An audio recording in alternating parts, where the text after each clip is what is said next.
কলকাতার ব্রিগেডে প্রধানমন্ত্রী নরেন্দ্র মোদীর সমাবেশকে ঘিরে ফের উত্তেজনা পশ্চিম মেদিনীপুরে। অভিযোগ সভায় যোগ দিতে যাওয়ার পথে বিজেপি সমর্থকদের একটি রিজার্ভ বাসে হামলা চালানো হয়েছে। ঘটনাটি ঘটেছে পশ্চিম মেদিনীপুর জেলার বেলদা এলাকার পাতলি গ্রামে। বিজেপির দাবি, কয়েকজন যুবক বাইকে করে এসে বাসটিকে আটকে দেয় এবং আচমকাই শুরু হয় ভাঙচুর। বাসের একাধিক কাঁচ ভেঙে দেওয়া হয় এবং মারধর করা হয় বাসের চালক ও খালাসিকেও। এই ঘটনাকে কেন্দ্র করে এলাকায় চাঞ্চল্য ছড়িয়েছে।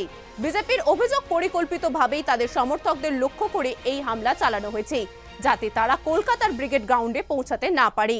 দলীয় নেতৃত্বের দাবি, ঘটনায় জড়িতদের বিরুদ্ধে কড়া ব্যবস্থা নিতে হবে। তবে এই অভিযোগ সম্পূর্ণ অস্বীকার করেছে তৃণমূল কংগ্রেস। তৃণমূলের বক্তব্য, এই ঘটনার সঙ্গে তাদের দলের কোনো যোগ নেই।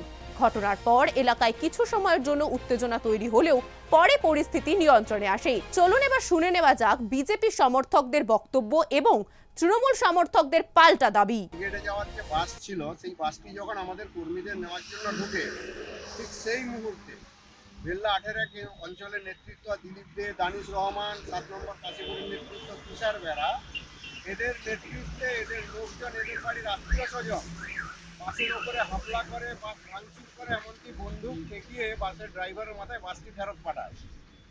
হার নিশ্চিত, তৃণমূল কংগ্রেস থাকবে না।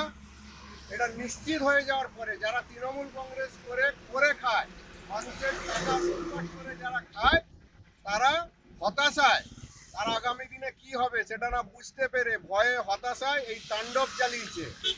যতই তাণ্ডব করুক, কর্মীরা আজ ব্রিগেড যাবে, এভাবে বিজেপিকে আটকানো যাবে না। আর পুলিশ প্রশাসন সমস্ত কিছু জানার পরেও, আগে থেকে সূচনা দেওয়ার পরেও নিষ্ক্রিয়তা দেখিয়েছে তৃণমূলের হয়েই। ঘটনা প্রথমত ওরা এরিয়া চেনে না। ঘটনাটা 18 হয়নি, কোনো রকম এরকম ঘটনা আমাদের নজরে নেই।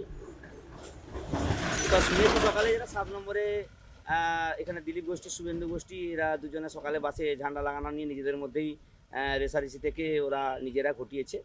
ওদের সংগঠন নেই আমাদের বেল্লা ওয়ানে সেরকম ওদের পার্টি করার লোকও নেই।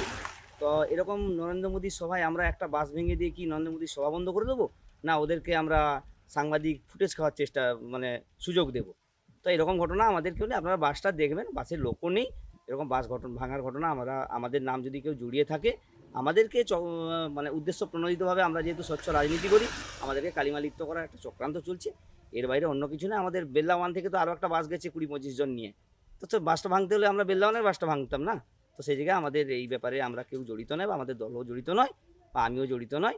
এগুলো আমাদেরকে ইলেকশন আসছে, মানুষের কাছে ঈর্ষান্বিতভাবে, যেহেতু আমার একটা জনপ্রিয়তা রয়েছে, সেই ব্রিগেড সমাবেশকে ঘিরে এই হামলার অভিযোগে রাজনৈতিক চাপানোউতর আরও বেড়েছে। একদিকে বিজেপির অভিযোগ, অন্যদিকে তৃণমূলের অস্বীকার। সব মিলিয়ে ঘটনাকে ঘিরে বিতর্ক তুঙ্গে। এখন দেখার বিষয়, এই ঘটনার তদন্তে প্রশাসন কি পদক্ষেপ নেয়। দেখতে থাকুন সুদর্শন বাংলা। জয় হিন্দ।